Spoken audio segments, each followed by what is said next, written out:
Integração Lavoura, Pecuária, Floresta na Mata Atlântica. Nossa capacitação tecnológica de hoje mostra a segunda parte das etapas para implantar a ILPF nesse bioma.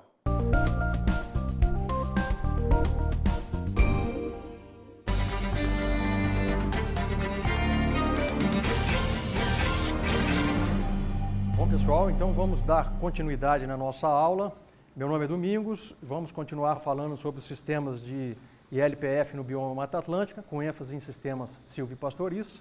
Vamos então, nessa apresentação, falar sobre as etapas de implantação do sistema, falar sobre alguns desafios e dificuldades no processo de implantação e adoção dos sistemas, dar alguns exemplos, mostrar alguns exemplos dos sistemas adotados no bioma e tecer algumas considerações finais.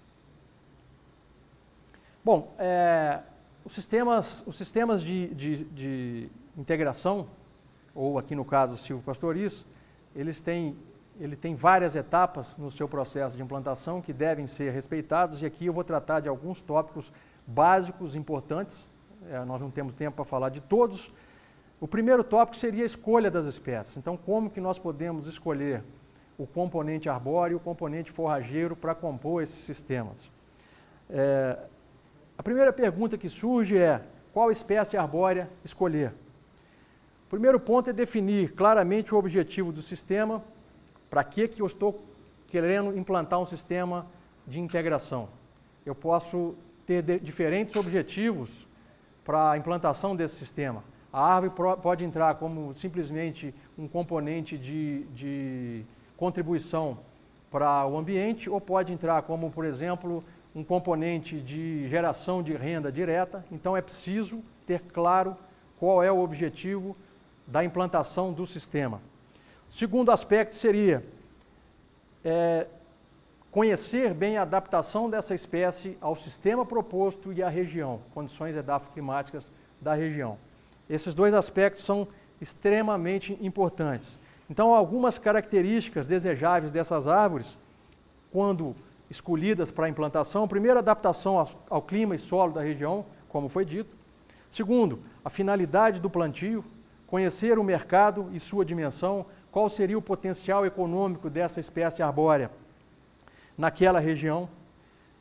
Preferível que sejam espécies de crescimento mais rápido, que possibilitam a entrada dos animais mais rapidamente no sistema. A tolerância a pragas e doenças, a espécie deve ser tolerante a pragas e doenças, e que tenha a copa alta e pouco densa para diminuir o sombreamento por pasto, que nós sabemos que o sombreamento é um componente que pode interferir na produção do componente forrageiro.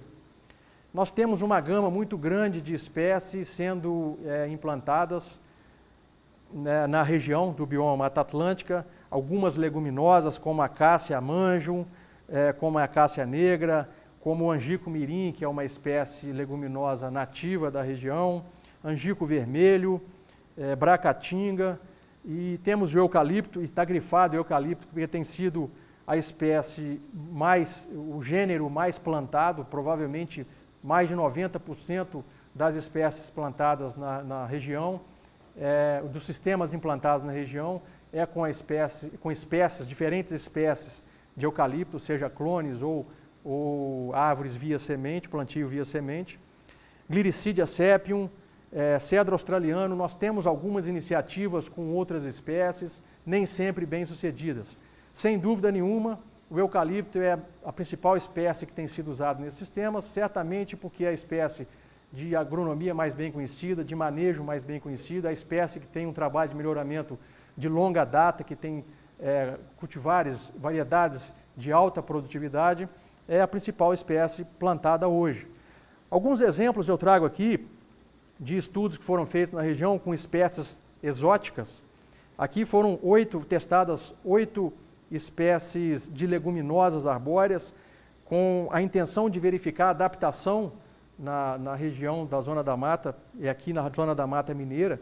A gente percebe que algumas tiveram um bom desempenho. Por exemplo, a acácia manjum, aos 5 anos já estava com 12 metros, a acácia auriculiformes com 9 metros, a albizia guaxapelli com 5 metros. Essa albizia teve uma adaptação relativamente boa, embora tenha um crescimento um pouco mais lento, mas nós temos espécies que praticamente não sobreviveram no bioma. A Dalbergia nigra, por exemplo, o angico branco, são espécies que crescem muito lentamente e dificultam bastante a implantação do sistema como um todo, da entrada dos animais e etc. Mas algumas espécies podem ser usadas. Aqui um outro sistema que no qual foi combinado o plantio de eucalipto com algumas leguminosas arbóreas. As leguminosas foram 3, a acácia manjo, que é uma espécie exótica, o angico mirim, que é uma espécie nativa, e a acácia angustíssima, também exótica. Nós percebemos que aos 26 meses após o plantio, ou seja, 2 anos, praticamente 2 anos após o plantio, havia um crescimento relativamente satisfatório das espécies, e esse sistema continua produzindo até hoje, as árvores continuam no crescimento, ele já está com quase 10 anos, e evidentemente nesses sistemas os eucaliptos ultrapassaram em altura as leguminosas, mas essas leguminosas, principalmente a acácia manjo, permanecem no sistema. A segunda pergunta que surge é: qual o melhor capim para sistemas silvipastoris? Muitas características devem ser observadas. A primeira eu diria que em relação à adaptação a clima, solo, topografia, sistema de produção e etc. A segunda, e aí é um componente novo quando se compara com sistemas de monocultivo, que é a tolerância à sombra. Nós sabemos que esses sistemas implantados com árvores, nós vamos ter em diferentes níveis de sombra conforme a idade do plantio, a idade do plantio das árvores, mas o sombreamento vai ser uma realidade em boa parte do desenvolvimento desse sistema. Então nós temos que ter gramíneas que tenham pelo menos uma tolerância moderada a esse sombreamento.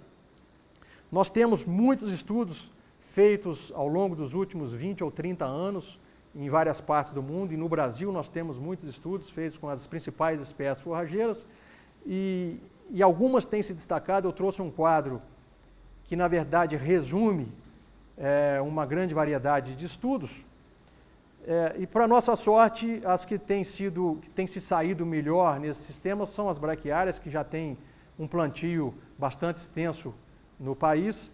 A braquiária decumbens e a braquiária brisanta, especialmente a marandu, têm se mostrado bastante tolerante a um sombreamento, e aqui ressalta-se um sombreamento moderado.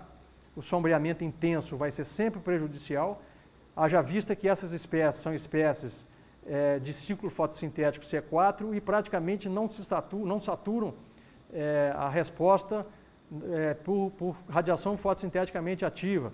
Então são espécies que toleram a sombra por modificações morfofisiológicas e continuam produzindo relativamente bem, desde que o sombreamento não seja intenso.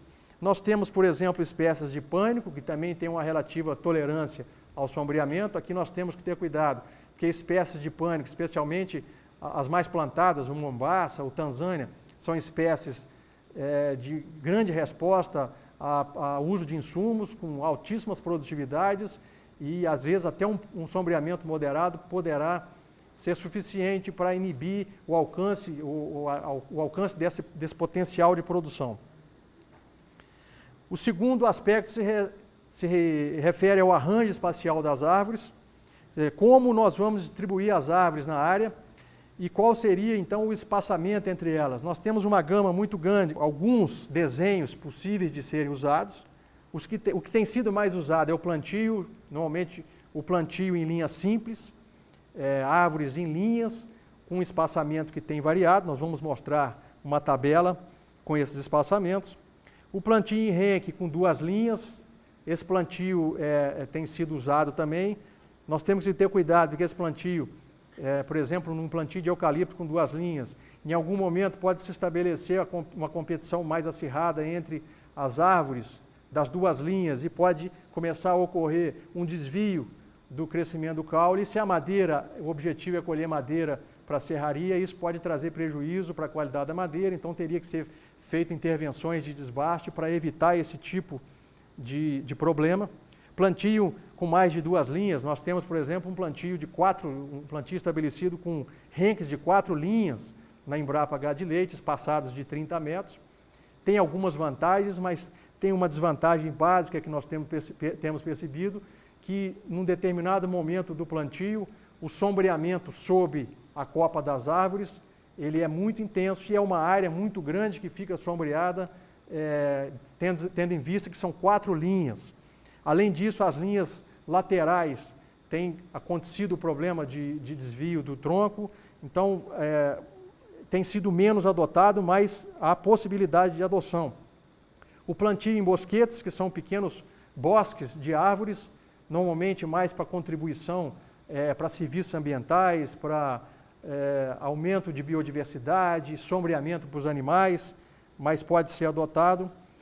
O sistema que preconiza árvores dispersas sem um espaçamento definido na pastagem, normalmente, quando há uma recondução ou uma condução da rebrota natural dessas árvores, há uma condução, então uma retirada de algumas mudas que estão regenerando, então a gente conduz a regeneração natural de forma que depois de alguns anos nós temos um sistema estabelecido com árvores que não têm um espaçamento definido, nem tampouco tem uma espécie definida, normalmente são várias espécies que se regeneram na área, e isso tem sido usado em algumas regiões do bioma Mata Atlântica.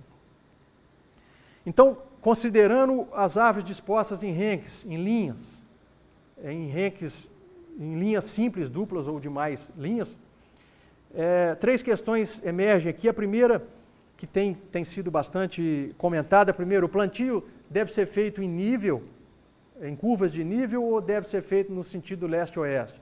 Depende. Na nossa região, por exemplo, que a topografia é bastante montanhosa, nós temos recomendado o plantio em nível, em curvas de nível, seguindo os preceitos de conservação de solo, os preceitos agronômicos. Então, o preparo de solo, o plantio, deve ser feito em nível.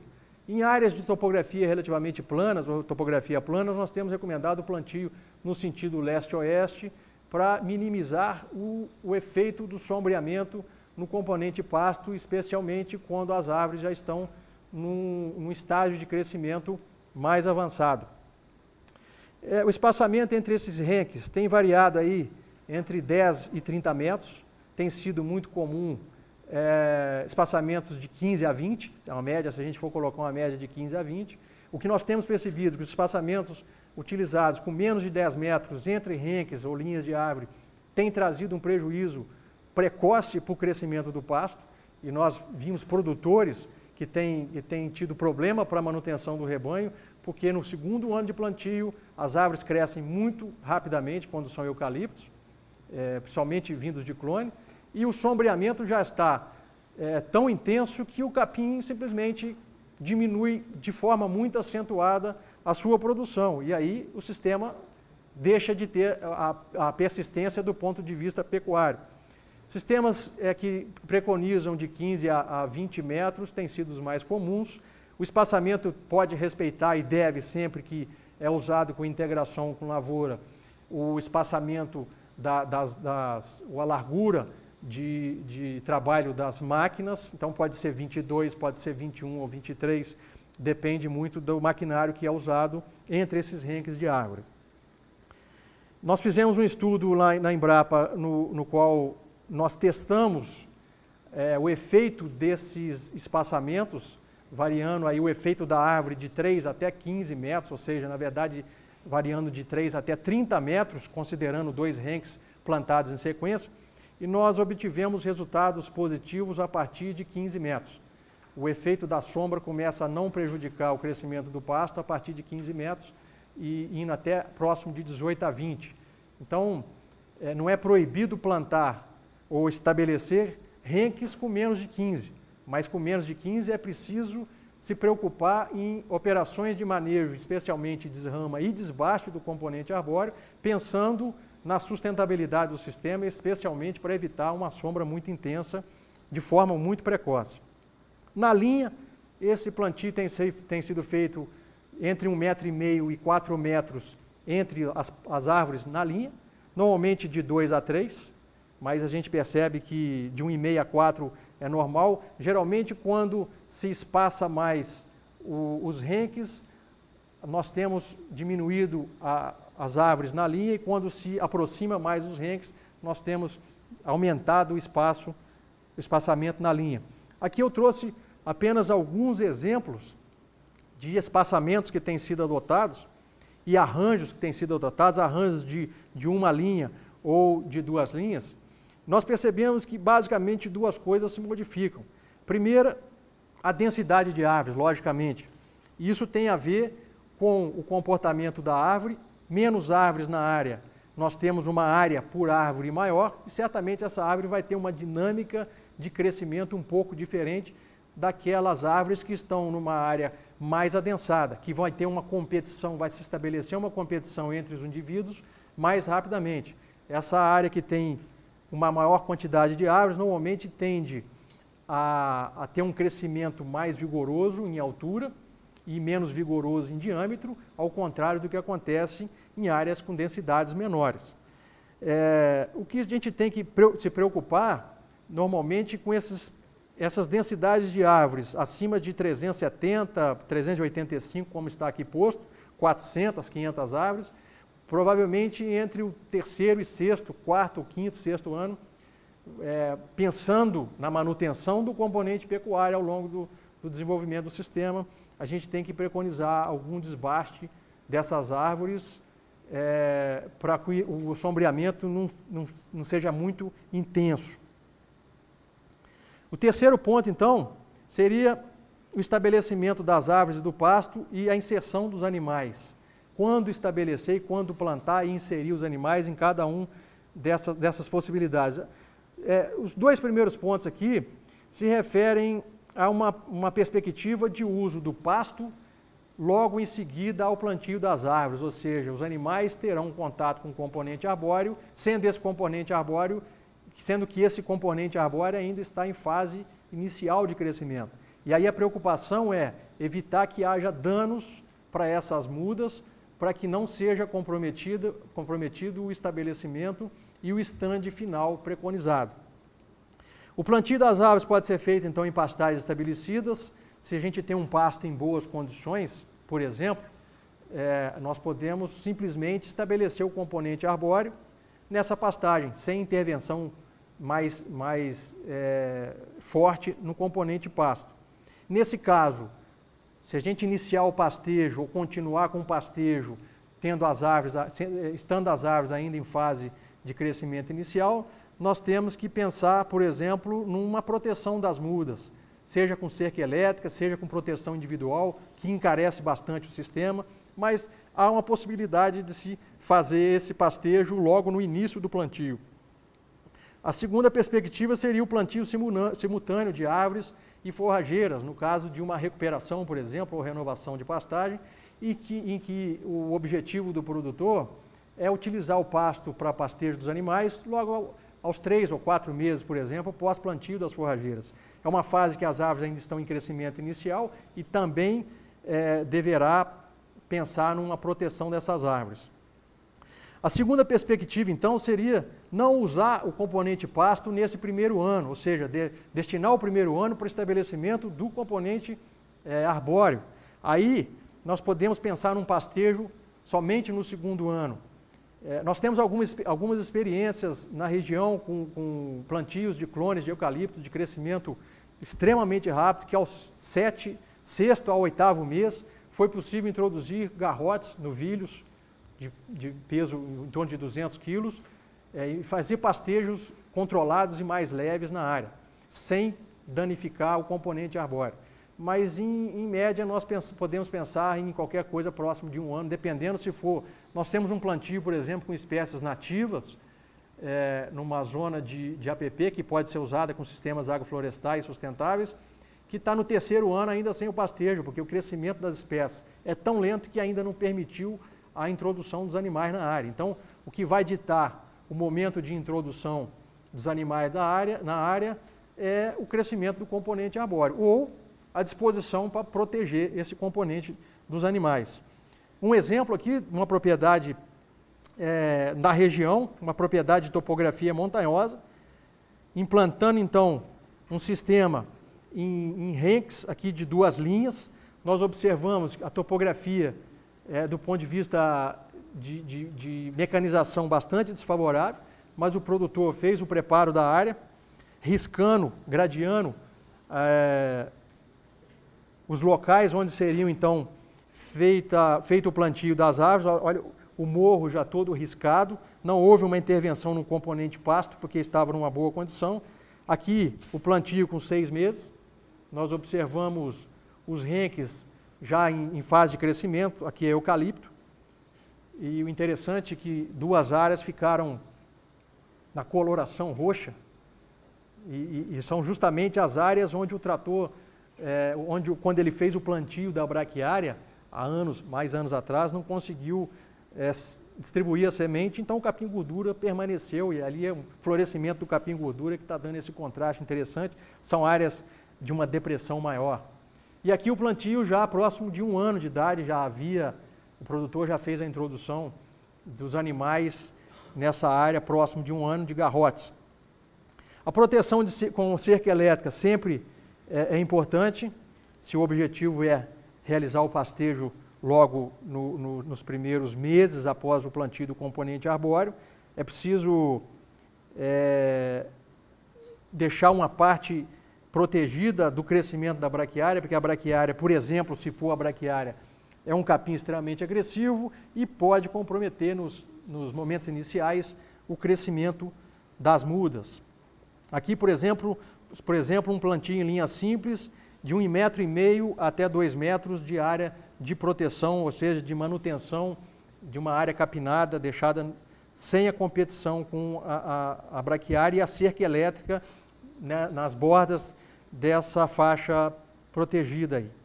Aqui, por exemplo, um plantio de linhas duplas, quer dizer, uma perda de quase 5 metros aí, ou perda, entre aspas, né, uma necessidade de deixar essa área protegida para evitar a competição.